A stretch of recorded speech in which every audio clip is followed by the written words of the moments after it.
My name is Amelia, and I am 34 years old. Until recently, my life felt like a quiet, watercolor painting, subtle, ordered, and contained within the neat borders of my own making. I live in Havenwood, a city that feels more like a town, nestled in a gentle curve of the River Aislinn. The water flows through it like a steady, calming breath, and I have always tried to model my life on its rhythm. I work from my small, light-filled apartment as a freelance graphic designer, a profession that affords me the solitude I crave and a canvas for the creativity that soothes my soul. My parents, Richard and Eleanor, are a stark contrast to my quiet existence. They live in a vibrant, sprawling metropolis a few hours' drive away, their lives a whirlwind of social engagements and bustling activity. Then there is my sister, Chloe. At 29, she is the vibrant, unpredictable brushstroke in our family portrait. Chloe has a daughter, my 6-year-old niece, Lily, a child with eyes the color of moss after a rainstorm and a spirit as bright as a dandelion. Chloe is divorced from Lily's father, Ethan. The separation was tumultuous, and the story we were told, the one Chloe painted with vivid, dramatic colors, was of Ethan as a man who was careless with her heart and irresponsible with his duties as a father. As for me, my own story has been one of quiet heartbreak. I am also recently divorced. My marriage to David lasted 8 years, 8 years that I now see as a room I kept trying to furnish, unaware the foundations were crumbling. The source of our fissure, the fault line that ran unseen beneath the surface, was our struggle with infertility. It was a silent, creeping sorrow that permeated everything. Each month brought a fresh wave of hope that would inevitably crash against the rocky shore of disappointment. The doctor's appointments, the sterile scent of clinics, the invasive, undignified rituals of fertility treatments, they became the landscape of our lives. David was always, he said, supportive. "We're in this together, Ames," he would murmur, his hand on my back, a gesture I now understand was less about comfort and more about placation. His idea of together was, it turned out, a fiction. He had been figuring things out with someone else. I discovered the truth 4 months ago, a truth delivered by the cold, blue light of his phone, left carelessly on the nightstand. It wasn't just an affair, it was a parallel life. While I was injecting myself with hormones and praying for a miracle, he was creating a family with another woman.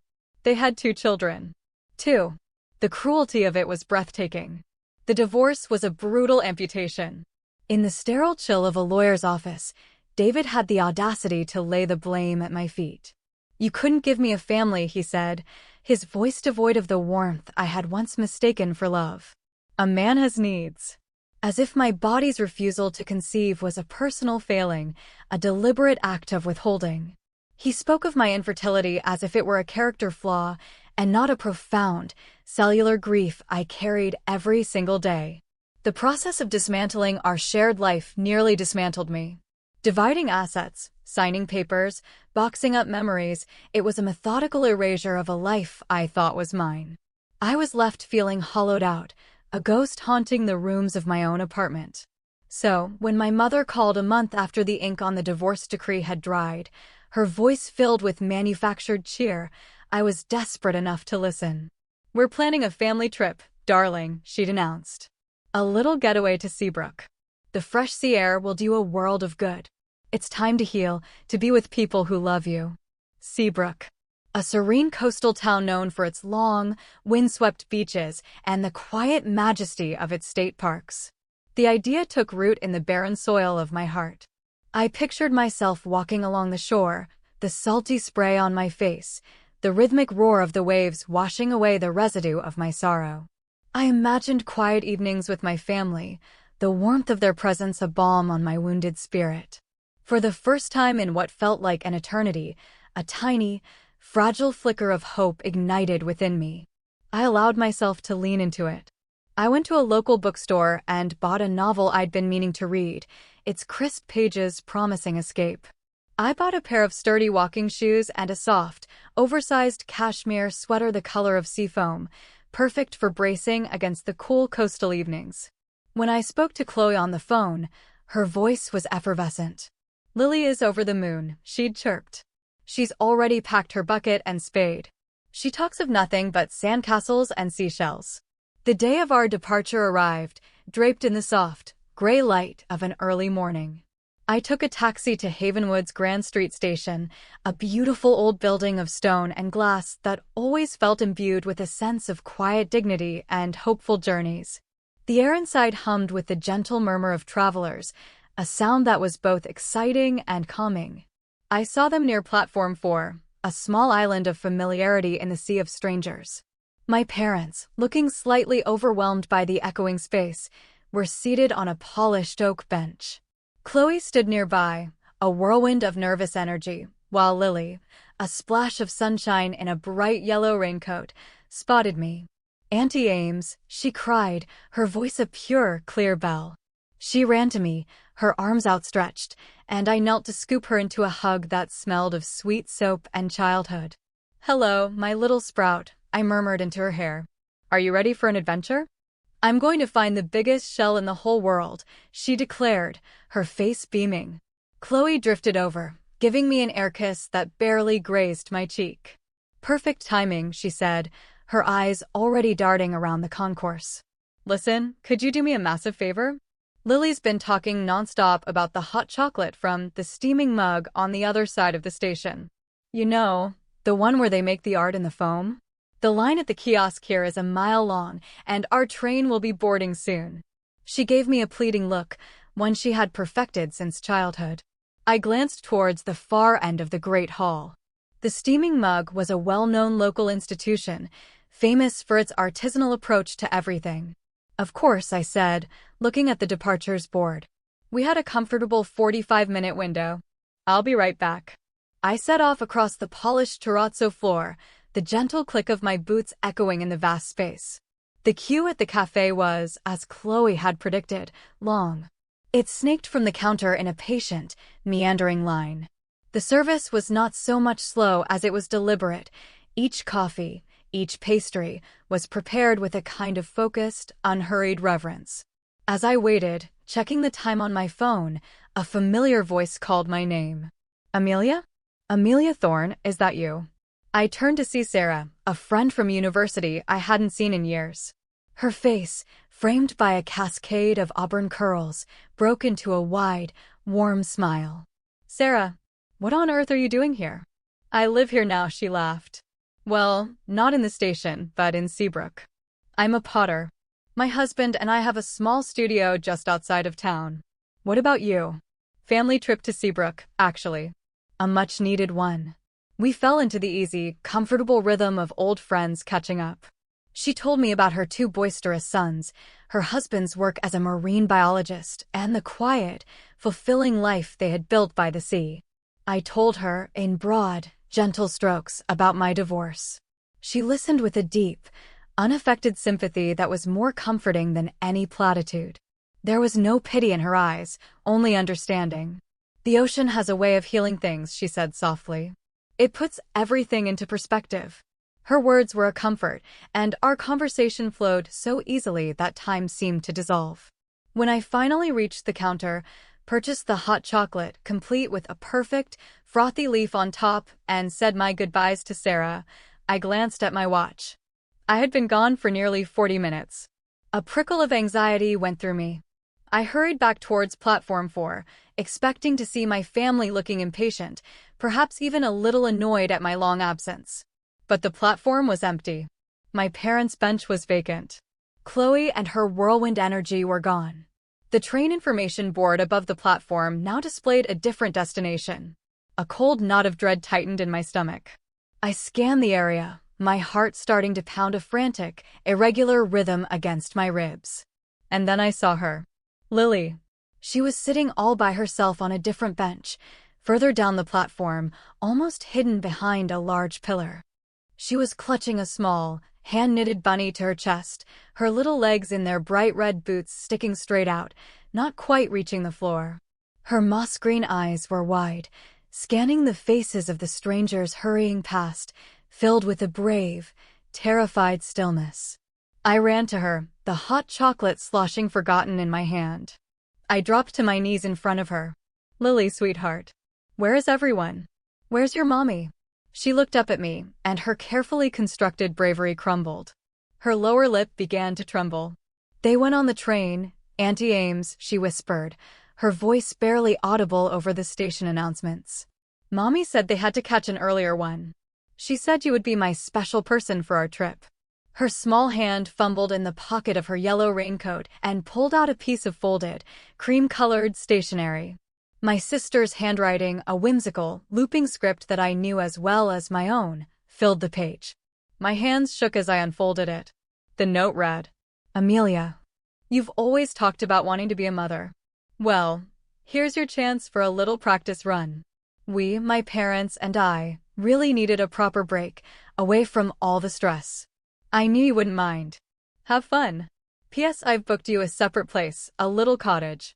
The keys are under your name at the Seabrook Cottages rental office. Enjoy the peace and quiet. Love, Chloe. I read the words again and then a third time, but they refused to make sense. We, my parents and I. The casual cruelty of it, the breathtaking selfishness, left me momentarily speechless. A wave of icy fury washed through me, so intense it made me feel dizzy. It was followed instantly by a surge of overwhelming, protective love for the small child sitting in front of me. My first coherent thought was of the danger. Lily, my precious niece, had been left utterly alone in this vast, bustling station for the better part of half an hour. Anything could have happened. The thought was a physical blow, knocking the air from my lungs. I pulled her into my arms, holding her small, trembling body against mine. It's okay, sweetheart, I murmured, my voice thick with emotion. It's okay now. Auntie Ames is here. I didn't go to Seabrook. The idea of staying in a cottage paid for by this act of betrayal was sickening. I called the rental office, my voice clipped and formal, and canceled the reservation. Then I hailed a taxi and we went home, back to my quiet apartment in Havenwood.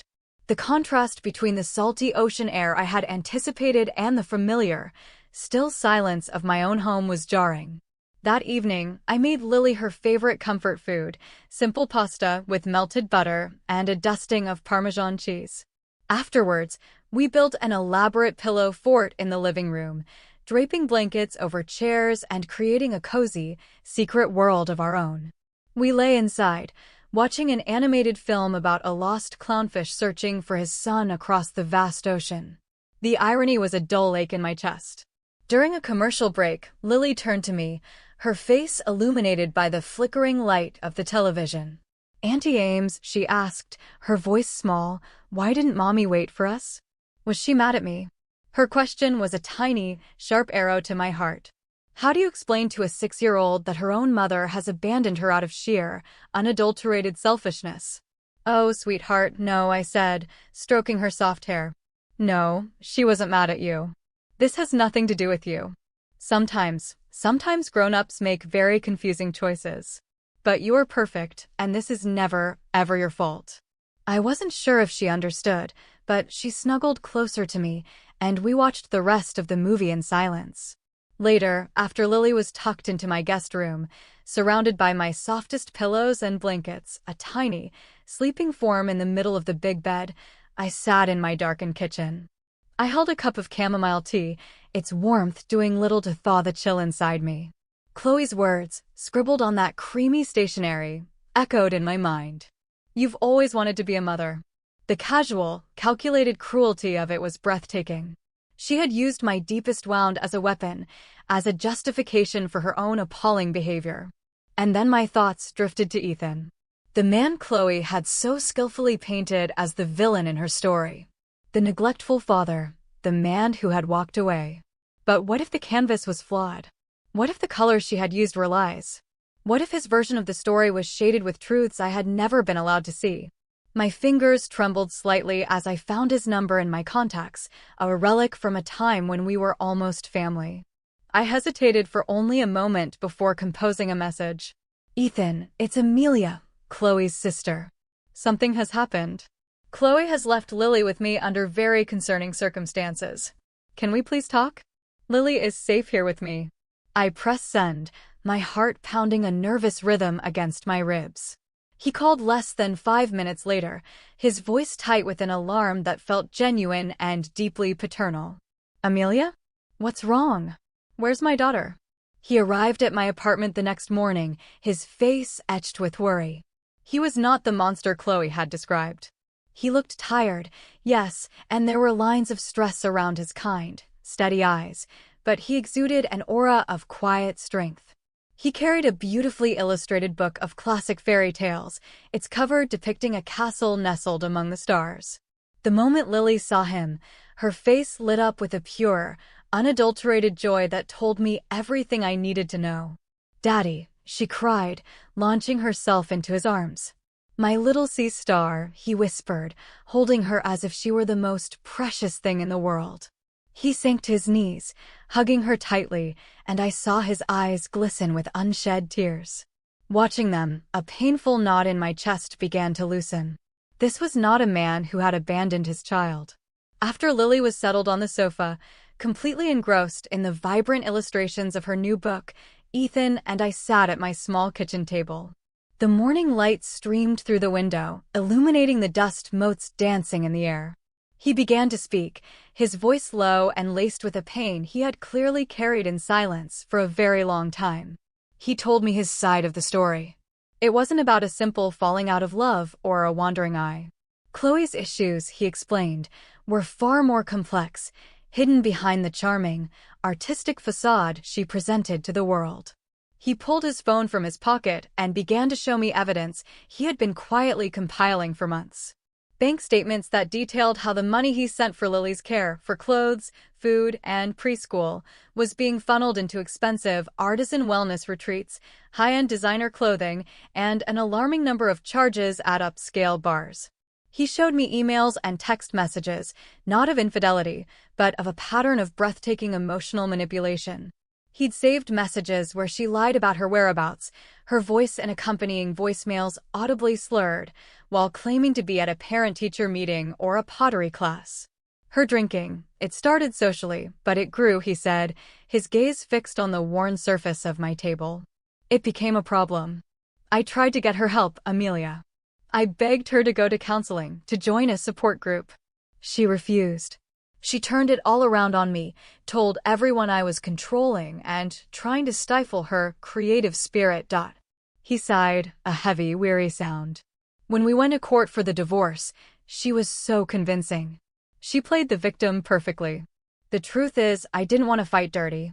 The thought of dragging all of this out in a public forum, of having our daughter grow up hearing these things about her mother. I couldn't do it. So I conceded. I agreed to her terms for custody, hoping that if she had the freedom she claimed she wanted, she would finally get herself together. For Lily's sake. He looked up at me, his eyes filled with a profound regret. I see now that I was wrong. I was trying to protect Lily from the truth, but in doing so, I left her in a dangerous situation. "Ethan," I said, my voice firmer than I expected it to be. "What she did yesterday, leaving Lily alone in that station, that's not just reckless. It's abandonment. It's endangerment." He nodded, his jaw tight with suppressed anger. "I know. I've been documenting everything. I even hired a discreet private investigator, a retired social worker who knows how to handle these things delicately. I was waiting. I don't know what I was waiting for. I was so afraid of making things worse for Lily." A new sense of purpose, clear and strong, began to solidify within me. This was not about taking sides in a divorce.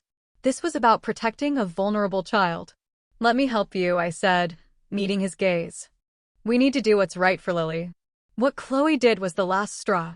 We made a pact in the quiet morning light of my kitchen. Ethan's lawyer was contacted before noon. A formal request was filed with the city's transit authority for the security footage from Grand Street Station. The first step had been taken. The 2 weeks that followed were a strange interlude, a pocket of time that felt both intensely focused and unexpectedly calm. My quiet, orderly apartment was transformed by the joyful chaos of a child. Lily's laughter echoed in rooms that had been silent for too long. Her small, colorful drawings, secured with magnets, brightened the cold, stainless steel face of my refrigerator. Ethan was a constant, steady presence. We fell into a natural, unspoken rhythm of co-parenting. He would arrive in the morning before heading to his job as an architect, and we'd have breakfast together, the three of us. In the evenings, he'd return to read Lily her bedtime story. We took her to the riverside park to feed the ducks, to the hushed, magical aisles of the local library, and to the city's small, interactive science museum, where her eyes grew wide with wonder. In the midst of this, something profound was happening within me. My own pain, the sharp, jagged grief over my divorce and my infertility, began to soften. My focus shifted entirely from what I had lost to what Lily needed. It was a powerful lesson in purpose. The ache of my empty womb began to transform into something else, something less like a void and more like an open space, ready to be filled with a different kind of love. I came to a quiet, revolutionary realization: motherhood is not defined by biology. It is defined by action, by patience, by protection, by showing up day after day. In that moment, I was mothering Lily, and it felt more real and right than anything I had ever known. Meanwhile, the case against Chloe was building. The investigator Ethan had hired, a kind but no-nonsense woman named Mrs. Gable, provided a folder of new, deeply troubling information. There were photographs of Chloe at late-night parties, her eyes glassy, her smile unnaturally wide. More damning were the screenshots from her social media accounts.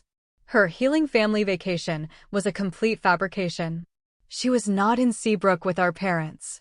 She was at a luxury spa resort hundreds of miles away, with a group of friends. Every picture featured a flute of champagne or a colorful cocktail. She had lied to everyone. My parents called midway through the first week, their voices a mixture of confusion and worry. They were not in Seabrook, they were at home. Chloe had spun them a different tale, telling them she was taking Lily on a special mother-daughter bonding trip before she started school. When I carefully, gently explained what had actually happened, the abandonment at the station, the lies, the spa resort, they were horrified. But their horror was quickly superseded by their lifelong instinct to protect their younger, more volatile daughter. "Oh, Amelia," my mother sighed, her voice laced with weary resignation. "She makes mistakes. She's always been flighty. You know how she is. Please don't do anything drastic that you'll regret." And there, in that moment, I found a new strength. I established a boundary, not made of anger, but of firm, quiet conviction. "Mother, her mistake left your 6-year-old granddaughter alone and terrified in a public place. I am not being drastic. For the first time, someone is doing what is right for Lily. That is all that matters to me." The conversation ended on a strained, painful note, a new and unwelcome distance stretching between us. I grieved the loss of their unconditional support, but I did not waver. A few days later, a caseworker from Family Services, a gentle but perceptive woman named Mrs. Davies, came to my apartment. She spoke with me, with Ethan, and then, very carefully and kindly, with Lily. She observed the calm, stable environment we had created. She saw the easy affection between Lily and her father and the comfortable trust Lily had in me.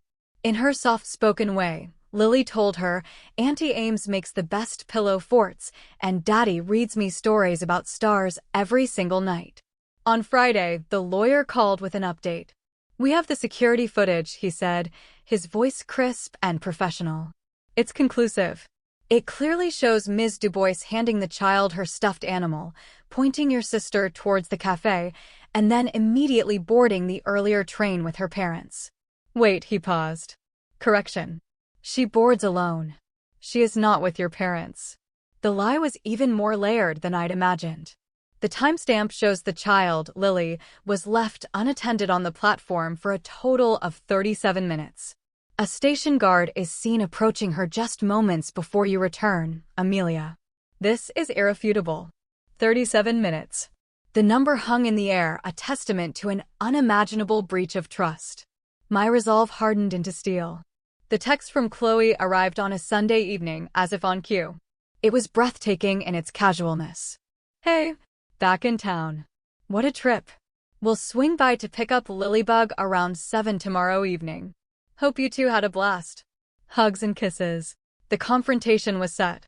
The next evening, my apartment, usually a sanctuary of quiet calm, felt charged with a nervous energy. Ethan was there, a silent, solid presence by my side. Mrs. Davies, the caseworker, sat in an armchair, her notepad resting in her lap, her expression neutral but observant. I had spent the day with Lily, keeping things as normal as possible, protecting her from the impending storm. At precisely 7:15 p.m., the doorbell chimed. I took a deep, steadying breath and opened the door. Chloe stood on my doorstep, glowing with a post-vacation radiance, a designer handbag slung over her shoulder. Her smile was wide and carefree until she looked past me and saw the audience waiting in my living room. The smile vanished, replaced by a flicker of confusion that quickly hardened into suspicion. "What's going on?" she demanded, her voice sharp as she stepped inside. "What is he doing here?" she spat, gesturing towards Ethan. Mrs. Davies rose smoothly from her chair. "Ms. Du Bois," she said, her tone calm and professional. "My name is Eleanor Davies. I'm with the Department of Family Services. An emergency hearing for temporary custody of your daughter was held this morning." Chloe's face went slack with shock, the color draining from her cheeks. "Custody? What are you talking about? This is insane." "Your ex-husband filed a petition," Mrs. Davies continued, unperturbed, "based on evidence of child abandonment. The court has granted him temporary custody, effective immediately." The dam of Chloe's composure broke. She whirled on me, her eyes blazing with fury.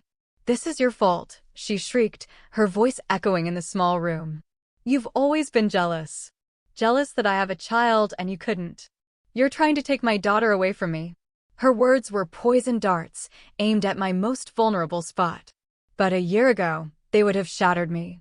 Now, they glanced off a newfound armor of self-worth. I looked at my sister, not with anger, but with a profound, aching sadness. "This isn't about me, Chloe," I said, my voice quiet but firm. "This has never been about anything but Lily's safety." Ethan stepped forward, not aggressively, but with the weight of facts on his side. He didn't raise his voice. He simply began to list the evidence, his tone measured and factual. "Chloe, we have the security footage from the station. We have the investigator's report. We have your social media posts from the resort. We have the bank statements showing the misuse of child support funds. We know you lied to our parents about the trip." She tried to deny it, to weave a new web of lies, but the threads were too tangled. Her arguments devolved into insults, her denials into sobs of rage and self-pity. Her emotional volatility, the very thing Ethan had tried to protect Lily from, was now on full, undeniable display for the caseworker to witness. Mrs. Davies made quiet, meticulous notes. Finally, the caseworker intervened. "Ms. Du Bois, I'm going to have to ask you to leave. All future contact with Lily will be supervised, pending a full court hearing. The court has also mandated a psychological evaluation and your participation in a treatment program." Defeated, Chloe allowed herself to be escorted out, her final, parting shot a muffled sob of, "You'll regret this, Amelia." Lily, who I had settled in her room to draw, with the door left slightly ajar, emerged after the front door clicked shut. Her face was pale, her eyes wide. She walked over and wrapped her small arms tightly around my legs. I knelt and gathered her into a hug, burying my face in her soft hair, breathing in her familiar, innocent scent. "It's okay, sweetheart," I whispered. "Everything is going to be okay." The court hearing a few weeks later was largely a formality. The judge, a woman with kind but discerning eyes, reviewed the mountain of evidence and listened to Mrs. Davies's thorough report. She awarded Ethan full legal and physical custody of Lily. My sister was ordered to complete her mandated therapy and a comprehensive sobriety program before she could even petition for supervised visitation. My parents did not attend the hearing. Our relationship remains strained, a delicate tapestry torn and in need of careful mending. I hold on to the hope that, in time, they will understand that my actions came not from betrayal, but from a deeper kind of family loyalty, one that prioritizes a child's well-being above all else. Months have passed. The fiery blaze of summer has mellowed into the gentle, golden light of autumn in Havenwood. The leaves on the trees that line the River Aislinn are turning shades of amber and rust, letting go with a quiet grace. Lily is thriving. She has started at a new school just a few blocks from Ethan's house and has already made a handful of new friends. Ethan and I have forged an unlikely but powerful friendship. We are a different kind of family, one born from crisis, but now defined by mutual respect, deep trust, and an unwavering, shared love for Lily. This afternoon, a single piece of mail stood out from the usual collection of bills and catalogs. It was a simple, cream-colored card. On the front was a delicate, hand-drawn illustration of a single white lily. I opened it. The looping, whimsical script was instantly recognizable. Inside, there were only a few words. I'm in a program. I'm trying. One day, I hope I can be the mother she deserves. It wasn't an apology, not yet. But it was a beginning. I held the card in my hands, a fragile seed of hope. My own turbulent journey has taught me that healing is not a destination you arrive at, but a quiet, steady process, like the river that flows through my city, moving ever onward toward the vast, open sea. I look out my window at that river, the late afternoon sun glinting on its surface. I did not get the life I once dreamed of, the one I thought would define my worth. Instead, I found something far more profound. I found a strength I never knew I possessed. I am a woman who is no longer defined by her losses, but by her capacity to love, to protect, and to build a life of quiet purpose. And I have discovered, in the deepest part of my soul, that this is more than enough. It is everything.